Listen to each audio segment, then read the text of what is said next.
नमस्कार, भारत टीवी पर आपका बहुत स्वागत है। दोस्तों, ये आवाज़ लगातार आप सुन रहे थे 3 सालों से।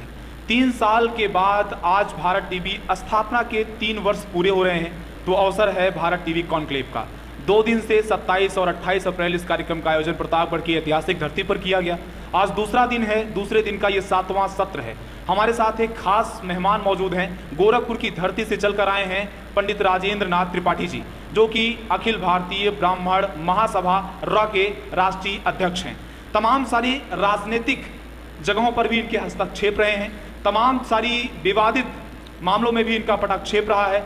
तमाम जगहों पर ये लगातार मुखरता से सरकार के खिलाफ बोलते हुए दिखे हैं, खास तौर पे ब्राह्मणों को लेकर, क्योंकि ब्राह्मण का जो मतदाता फीसदी है, लगभग 13% के आसपास उत्तर प्रदेश में ब्राह्मण वोटर्स की संख्या है। ऐसे में ब्राह्मणों को लेकर लगातार पॉलिटिक्स, राजनीति देश में, प्रदेश में की जा रही है।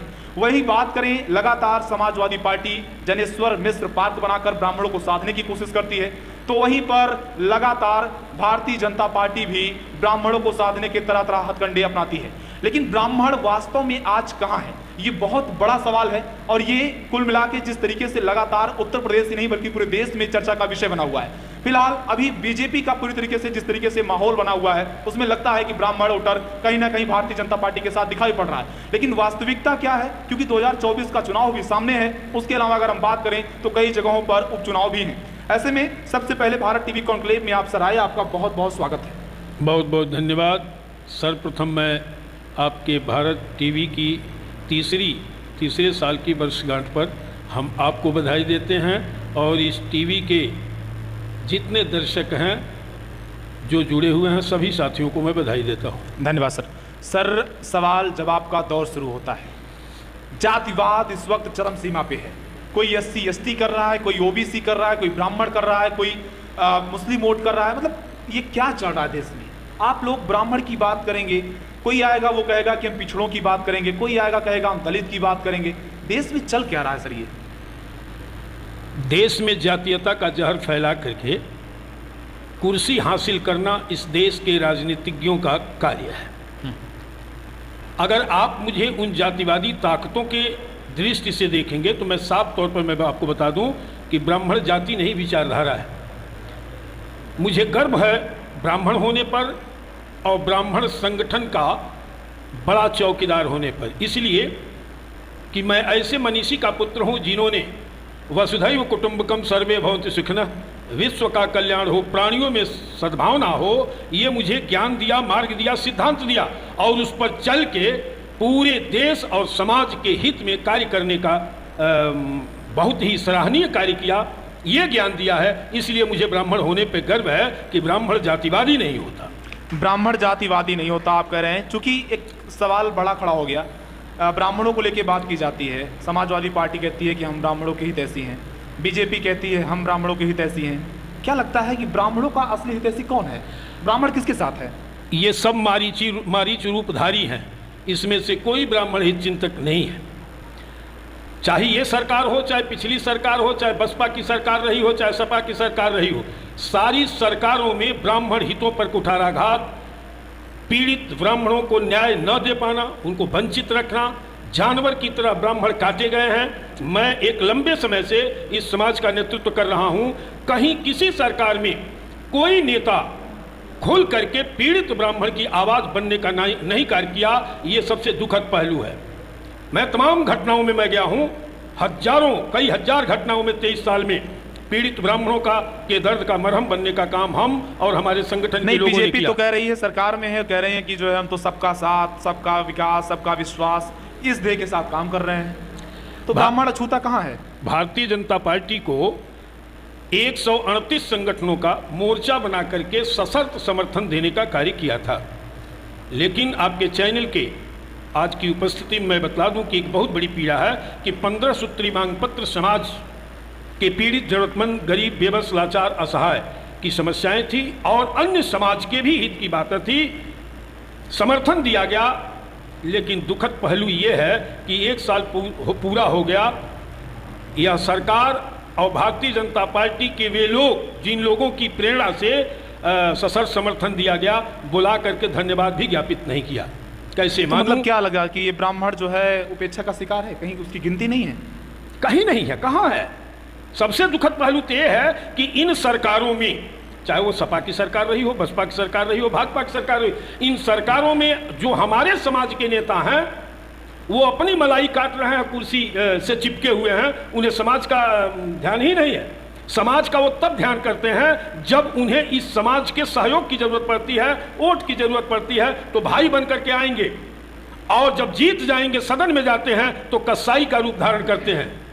तो सर्वाधिक चोट तो हमारे समाज के ये राजनीतिक दलों में स्थापित नेतागण कर रहे हैं। नहीं, आप लोगों ने कहा कि जब विकास दुबे की गाड़ी पलटी और वहां पर वो मारा गया, उसके अलावा जब अतीक अहमद का जुडिशियल कस्टडी में हत्या होती है, तो ये कहा जाता है कि जब हत्या नहीं हुई रहती है तो उसके पहले जब उसको लाया जाता है साबरमती से, गुजरात से इलाहाबाद, तो ये होता है कि गाड़ी नहीं पलटी। अगर विकास दुबे होता तो गाड़ी पलट जाती, चूंकि वोट बैंक की बात है।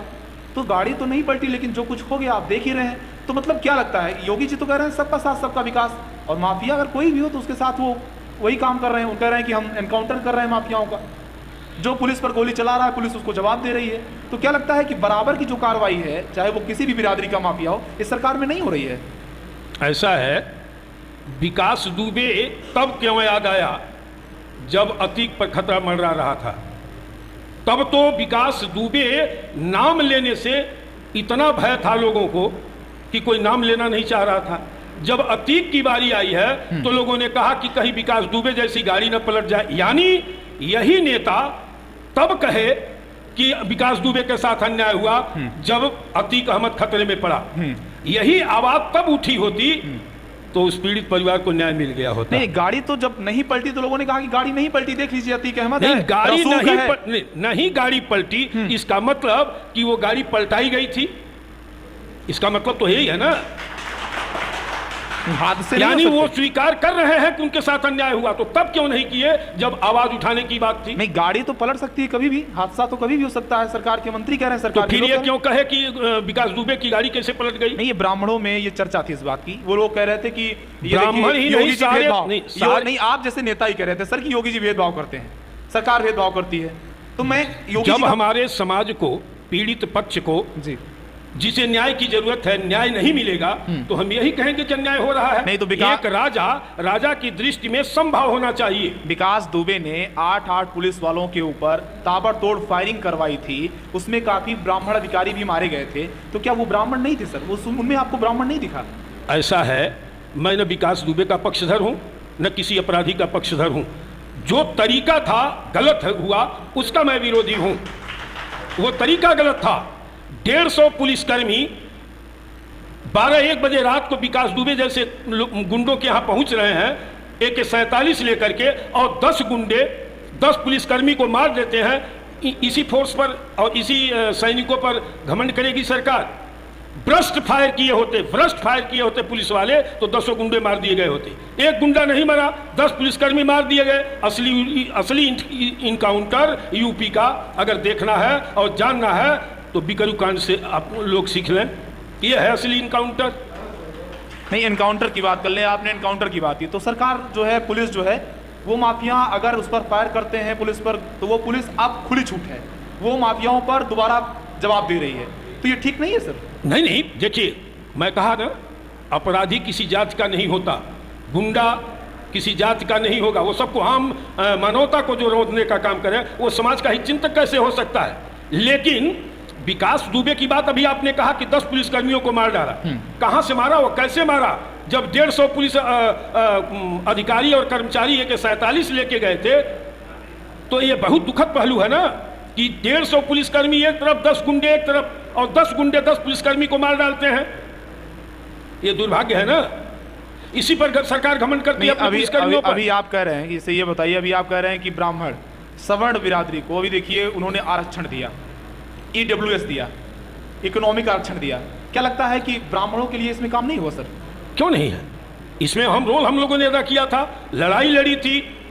नोएडा के सम्मेलन में हमारे संरक्षक थे डॉक्टर महेश शर्मा जी, केंद्रीय मंत्री थे। खुले मंच से उन्होंने कहा कि 10% जो आरक्षण मिला है वो अखिल भारतीय ब्राह्मण महासभा और राजेंद्र नाथ त्रिपाठी के संघर्ष का परिणाम है। इसलिए कि जब ये इसकी चर्चा हुई माननीय प्रधानमंत्री जी से, तो वहां ये चर्चा उठी थी। हम लोग संयुक्त रूप से लड़ाई लड़े थे। अब उसका इम्प्लीमेंट दिखना चाहिए कि 10% आरक्षण अगर मिला है तो उसका अनुपालन निचले दर्जे पर हो। अगर नहीं होगा तो मैं मानूंगा कि यह एक केवल फर्जी है या दिखावा के लिए किया गया है, लुभाने के लिए किया गया है। उसका इम्प्लीमेंट दिखना चाहिए। तमाम बच्चे EWS के मामले को लेकर के सड़कों पर आंदोलन कर रहे थे लखनऊ में, मैं गया था, उसमें भाग लिया था। तो जो चीजें हैं दी गई उसका साफ तौर पर जरूरतमंद को मिलना चाहिए। तो अब आप ये बताइए, EWS की बात कर रहे हैं, EWS आपको मिल रहा है, लेकिन आप लोग फिर आरक्षण का विरोध क्यों करते हैं?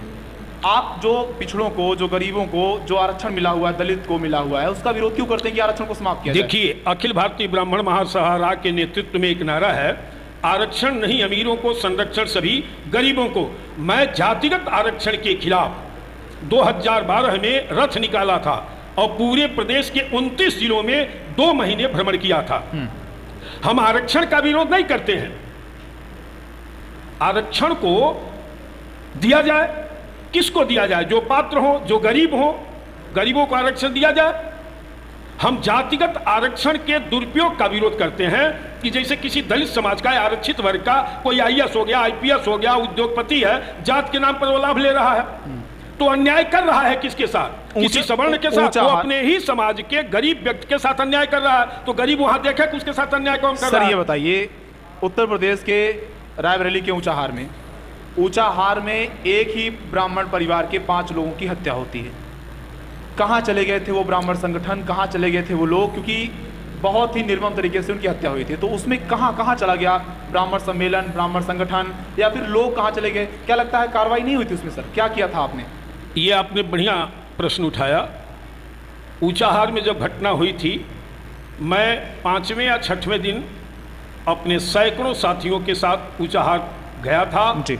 और प्रत्येक पीड़ित ब्राह्मण परिवारों से मैं मिला।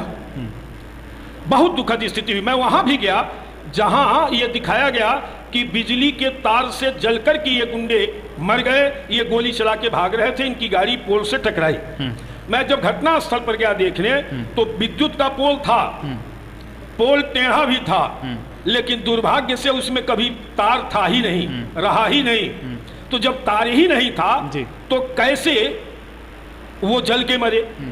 गुंडे थे, गोली चला करके भाग रहे थे जी।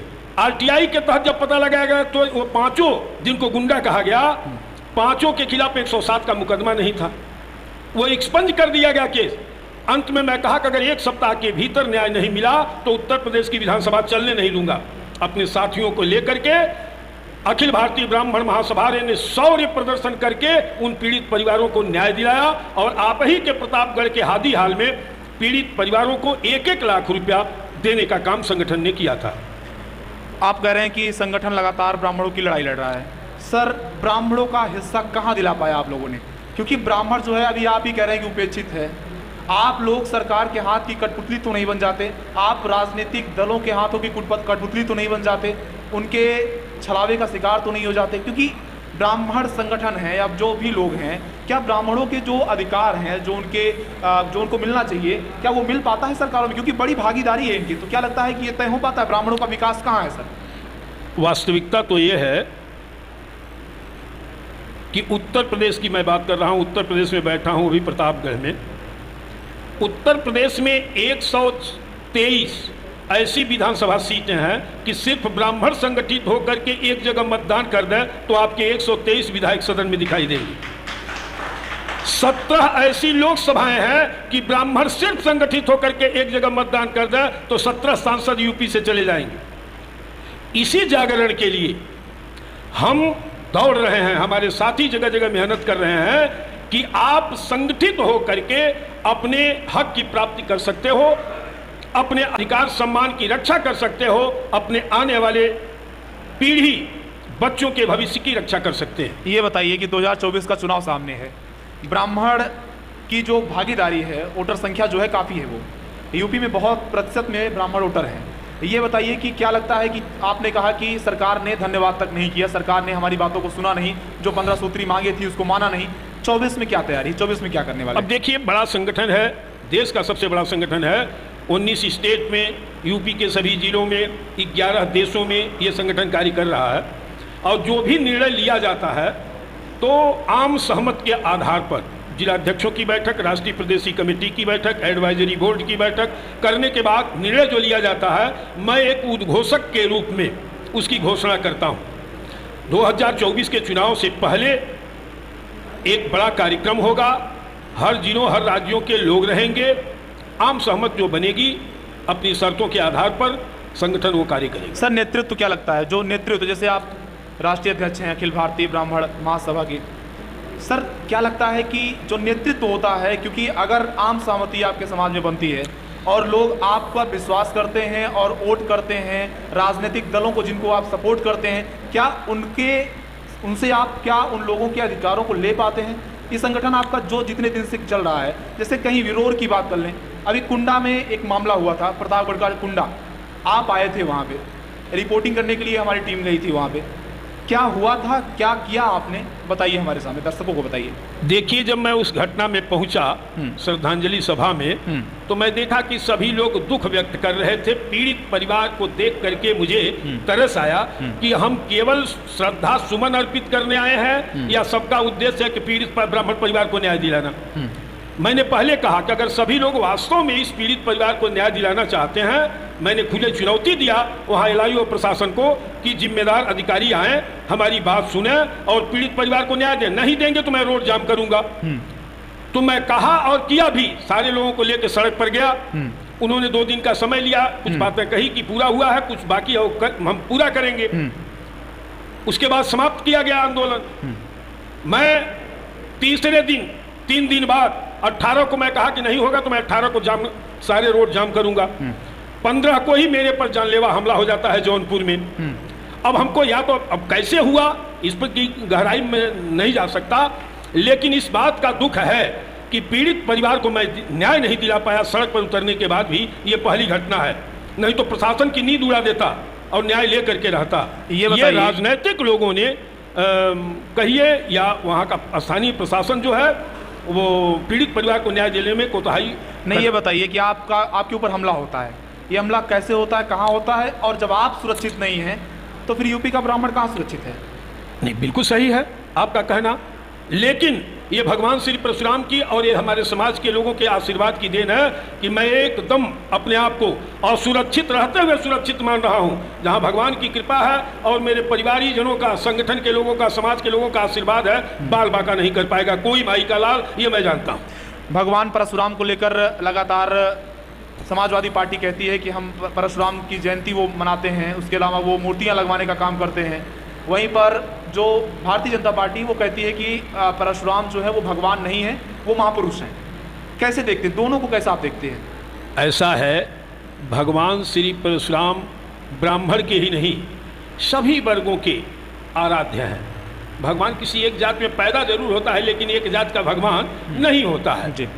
अब मूर्ति लगवाने से ब्राह्मण को खुश कर दीजिए और ब्राह्मण के बच्चे पढ़ लिख करके बेरोजगार सड़कों पर घूम रहे हैं, समस्या कौन है? हमारी मूर्ति रोक दीजिए, हम मूर्ति घर में पूजा कर लेंगे। लेकिन जो जीवित मूर्ति ब्राह्मण परिवारों में है, उनके बदले की भावना से आरक्षण की बाड़ लगा करके तमाम भावनाएं पैदा करके उनको रोजगार से वंचित किया जा रहा है, व्यापार से वंचित किया जा रहा है, बेवजह उन पर मुकदमा करके जेल में डाला जा रहा है। ये सब चीजें रुकनी चाहिए, इससे ब्राह्मण प्रभावित होकर के किसी के साथ जाएगा। सिर्फ प्रतिमा का दिखावा दिखा करके ब्राह्मण का कोई वोट लेना चाहेगा, कतई यह संगठन बाढ़ का काम करेगा और इस तरह के मायूस रूपधारियों को नंगा कर देगा। ये बताइए, आप ये कह रहे हैं कि भारतीय जनता पार्टी की सरकार कहती है कि महापुरुष हैं, तो क्या मानते हैं आप? बिल्कुल नहीं, भगवान श्री परशुराम जी विष्णु के 6ठे अवतार हैं, कैसे महापुरुष हैं? यही तो दुर्भाग्य है कि महापुरुष कह करके इस सरकार ने भगवान श्री परशुराम जी के अवतरण दिवस पर जो छुट्टी हम लोगों ने लड़ाई लड़ करके सपा सरकार से लिया था, इन्होंने महापुरुष कह करके खत्म किया और सबसे पहले इस पर आंदोलन और विरोध करने का काम अखिल भारतीय ब्राह्मण महासभा ने किया था। मैं तो उनके मुख्यमंत्री आवास पर चढ़ गया था, देखिए यूट्यूब पर कम से कम 300-400 गाड़ियों को लेकर के, और विरोध किया था। नहीं तो आप कह रहे हैं कि आपने विरोध किया था, लेकिन क्या लगता है कि 24 का चुनाव सामने है और परशुराम महापुरुष हैं, तो क्या होने वाला है? क्या मैं सड़क पर लड़ाई लड़ा ना, मेरे समाज के लोग उप मुख्यमंत्री हैं, मंत्री हैं, अधिकारीगण हैं, उनकी भी जिम्मेदारी कुछ बनती है। हमने आवाज उठाया, जहां तक हमारी क्षमता थी। हम शासन सत्ता में तो है नहीं, सड़क पर है तो सड़क पर अपने समाज के लोगों को, अपने साथियों को लेकर आंदोलन किया। आपके जो लोग सरकार में हैं, सरकार तो सबकी है, सबके लिए है, लेकिन जो लोग आपके सरकार में हैं, जो आपकी भागीदारी को तय कर रहे हैं, क्या लगता है उन लोगों से आपके समाज का, ब्राह्मण समाज का भला हो पाया है? एक भी कहीं हमको भला तो नहीं दिख रहा है। कहीं जानवर की तरह ब्राह्मण काटा जा रहा है, उसे न्याय की जरूरत है, तो कोई बोले ना बोले, हमारे समाज के मंत्री, सांसद, विधायक को तो बोलना चाहिए ना। ऐसा कोई नहीं मिलता है, यही तो दुर्भाग्य है। यही अन्य समाज के नेता, मंत्री, सांसद, विधायक अपने समाज के लिए खुली वकालत करते हैं। अपने समाज के किसी नेता को नहीं पाया कि जो सदन में खुली वकालत कर सके। कहीं अन्याय हुआ ब्राह्मण पर तो पीड़ित ब्राह्मण को न्याय दिलाने की बात को लेकर सदन में कोई ब्राह्मण आवाज उठाया हो, ऐसा नहीं। ये दुर्भाग्य है हमारे समाज। क्यों डरता है? क्या लगता है कि जो एकजुटता होनी चाहिए वो नहीं दिखती क्या? अब हम लोग जो एक विश्वसनीयता अपनी कायम कर रहे हैं, हमारे निर्देश में संगठन के हर जिलों में हमारे जिलाध्यक्ष और राष्ट्रीय और प्रदेशीय पदाधिकारी के यह सख्त निर्देश है कि कहीं भी कोई पीड़ित, जरूरतमंद, बेबस, लाचार ब्राह्मण है, आप उसको न्याय दिलाने का कार्य करें, सड़क पर उतर कर आंदोलन करके न्याय दिलाइए। उसके साथ ही साथ हम ब्राह्मण हैं तो पीड़ित मानवता की रक्षा की दिशा में अन्य वर्गों के भी पीड़ित जनों को न्याय दिलाएं। सबसे हटकर एक सवाल, कोई क्षत्रिय संगठन बना ले, कोई ब्राह्मण संगठन बना ले, कोई दलित बना ले, कोई अगड़ा, कोई पिछड़ा, तो क्या लगता है देश की जो एकता और अखंडता की जो जड़ें हैं वो कमजोर नहीं हो जा रही हैं? देश की एकता और अखंडता के लिए जितना ब्राह्मणों ने कुर्बानी दिया है, कहाँ मिल रहा है ब्राह्मण को? दूसरी चीज, मैंने पहले ही आपके सवाल पर मैं कहा था कि ब्राह्मण जाति नहीं विचारधारा है। अन्य जातियों की परिधि में या बराबरी में ब्राह्मण को ना खड़ा किया जाए। मैंने कहा कि मुझे गर्व है ब्राह्मण होने पर कि हमारे पूर्वजों ने, हमारे मनीषियों ने नारा दिया, सिद्धांत दिया, वसुधैव कुटुंबकम। क्या यह जातिवाद है? सर्वे भवन्तु सुखिनः, क्या यह जातिवाद है? विश्व का कल्याण हो, प्राणियों में सद्भावना हो, क्या यह जातिवाद है? आज भी फटी लंगोटी में ब्राह्मण कहीं जाता है किसी गैर समाज के यहाँ तो दुनिया का सारा आशीर्वाद देता है और यही कहता है सर्वे भवन्तु सुखिनः, अपने सुख की कामना नहीं करता। सर, आप ये कह रहे हैं, अभी समाजवादी पार्टी के नेता हैं, उन्होंने कहा कि जो ब्राह्मण हैं इन्होंने समाज को बांटने का काम किया, इन्होंने समाज के हकों पर एक तरीके से कुठाराघात किया। उन्होंने रामचरितमानस की कुछ चौपाइयों का भी दृष्टांत दिया। उन्होंने कहा कि ढोल गंवार सूत्र पर सुनारी सकल ताड़ना के अधिकारी, ये ब्राह्मणों ने लिख दिया, तुलसीदास जी ने लिख दिया, बहुत सारी टिप्पणी हुई, बहुत सारा बवाल हुआ। तो जो वर्ण व्यवस्था ये शास्त्रों में है, क्या ये ब्राह्मणों की देन है और इसे आप कैसा देखते हैं? मैं ये इस पर कहूँगा कि बेवजह चर्चा में आने का और ये वोट बैंक सहेजने की ये राजनीति है। हमारा समाज या कोई समाज इस तरह के बहकावे में न आए। ये दरिंदे हैं ऐसे लोग जो समाज को बांटने का काम। ब्राह्मण बताइए कि कभी समाज को बांटने का काम किया? हमारे पूर्वजों, जो हमारे बाबा और दादा थे, तो जब बात होती थी आप 30 साल पहले, जिस भी गांव में कोई दलित या पिछड़ा अगर स्थापित होगा तो वो ब्राह्मण की देन है। मैं दावे के साथ कह रहा हूं, अपनी जमीन देकर के बसाने का काम, सारी जातियों को बसाने का काम ब्राह्मणों ने किया था। कहां समाज को बांटने का काम किया? आज भी हम लोग पूर्वांचल के हैं, शादी विवाह हमारे आपके घरों में होता है, जो सम्मान व्यवस्था दी गई, सम्मान, दलितों के सम्मान की व्यवस्था। दलितों के यहाँ भोज ब्राह्मण क्यों नहीं करता? क्यों करेंगे? क्यों करेंगे बताइए? हमारे घर छूतक पड़ जाता है तो हम छुआ हुआ पानी नहीं पीते हैं। आज क्यों नहीं पी रहे हैं? आज कोई IAS IPS है, संत है, हम लाइए, मैं उसके घर खाना खाऊंगा, पानी पीऊंगा। ये कुंठित मानसिकता वादी हमको दिखाया जाता है, जबकि ऐसा नहीं है। और ये रहेगा, अनादिकाल तक रहेगा। जब वो साफ सफाई और उसकी मानसिकता साफ नहीं रहेगी तो कोई किसी से भी नफरत करेगा। हम ही हैं। हमारा ही लड़का अगर शराब पी करके आकर के लौटते हुए आएगा गंदगी लेकर के, तो हम उसके साथ बैठ करके आलिंगन करेंगे, गले में लपटेंगे, उसके साथ खाना खाएंगे। तो जब उस समय की व्यवस्थाएं थी, लेकिन उसी समय हमारे पूर्वजों ने व्यवस्था बनाई कि हमारी लड़की के कुंवारी मांग में पहला सिंदूर डालने का काम धोबिन करती है। बढ़ई के बनाए हुए बर्तन को हम शुभ मानते हैं, कुम्हार के बर्तन को, माली के बर्तन को, डोम के बनाए हुए बर्तन में हमारा लड़की का सुहाग जाता है। ये सम्मान किसने दिया? ये व्यवस्था किसने दिया? ये यही ब्राह्मण व्यवस्था है। तो ब्राह्मण तो जोड़ने का काम किया, तोड़ने का कहाँ काम किया? आज ब्राह्मणों को गाली दे करके नेता बनने का एक फैशन हो गया है कि गाली दो ब्राह्मण को, रातों रात हाईलाइट हो जाओगे, चर्चा में आ जाओगे। उसी की परिणत है ढोल गवार शूद्र पशुनारी, ये कह करके पूरे देश, समाज और राजनीति को उलझाने का एक साजिश रही है। अभी आप कह रहे हैं कि ये साजिश रही है, लेकिन इसी को लेकर तमाम सारे विवाद खड़े हो गए। विवाद यहाँ तक खड़ा हो गया कि इस चौपाई को रामचरितमानस से हटाया जाए। रामचरितमानस जो है वो कुछ वर्षों पहले लिखी गई, और उसके अलावा उन्होंने कहा कि वाल्मीकि रामायण में ऐसा जिक्र नहीं किया गया है, ये तो तुलसीदास जी चूँकि नारी से जो है वो पीड़ित थे। फिर जो है उन्होंने ऐसे ही कहा कि ढोल गंवारों को लेकर उन्होंने कहा शूद्र एक जाति विशेष को, पूरी जाति को कह दिया। कोई व्यक्ति, कोई महिला व्यक्तिगत रूप से गलत या सही हो सकती है, लेकिन पूरी जाति को इस तरीके से लिख देना, इसे लेकर स्वामी प्रसाद मौर्य ने बहुत बड़ा बयान दिया। तो क्या कहेंगे आप? इस पर मैं टिप्पणी ज़्यादा नहीं करूंगा। और वो भी स्वामी प्रसाद मौर्य जैसे आदमी जिसने रायबरेली कांड में अपराधियों को गाड़ी में लेकर के उसके परिजन घुमाए, 5 ब्राह्मणों की निर्मम हत्या किया हो, उसके इस प्रसंग की चर्चा राजेंद्र नाथ त्रिपाठी नहीं करेंगे। जानते हैं उसके वो क्या है? वो परिभाषा बताएगा। गोस्वामी तुलसीदास जैसे महालेखाकार की लेखनी पर है कोई माई का लाल जो अंगुली उठा दे? विश्व प्रसिद्ध ग्रंथ उन्होंने पैदा किया। स्वामी प्रसाद मौर्य किस खेत की मूली है? ये उठा रहे हैं। क्या सोच करके उन्होंने कहा था? उस समय की क्या परिस्थिति थी? ये सिर्फ राजनीति में चर्चा हो। समाजवादी पार्टी ने उन्हें राष्ट्रीय महासचिव बना दिया पार्टी का। ये उसका विषय है ना। ये वही चाहते हैं, सब जातिवादी पार्टियां हैं।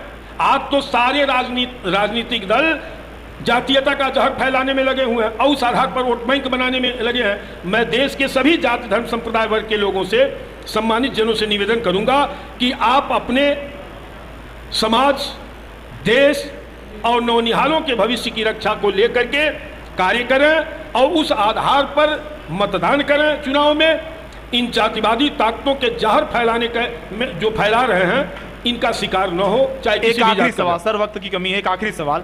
राजेंद्र नाथ त्रिपाठी का विजन क्या है? क्या करना चाहते हैं? यूपी में ब्राह्मणों को लेकर जो कुछ हो रहा है उसे वो कैसा देखते हैं और क्या करना चाहते हैं उनके लिए? क्या क्या विजन है आपका?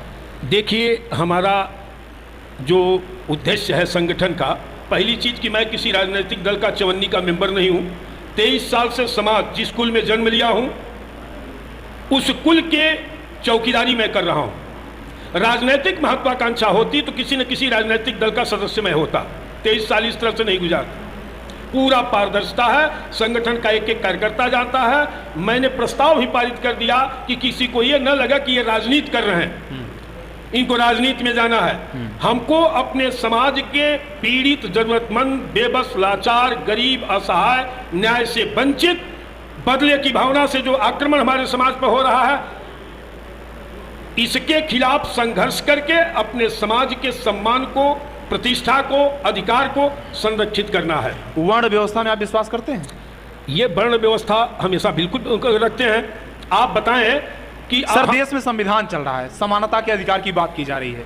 जब एक और समानता के अधिकार की बात की जा रही है, एक और देश में संविधान चल रहा है, उसी और वर्ण व्यवस्था में आप विश्वास करते हैं? वो सिद्धांत चलाते रहे लोग, वो उनका सिद्धांत उनके घर पर रहेगा।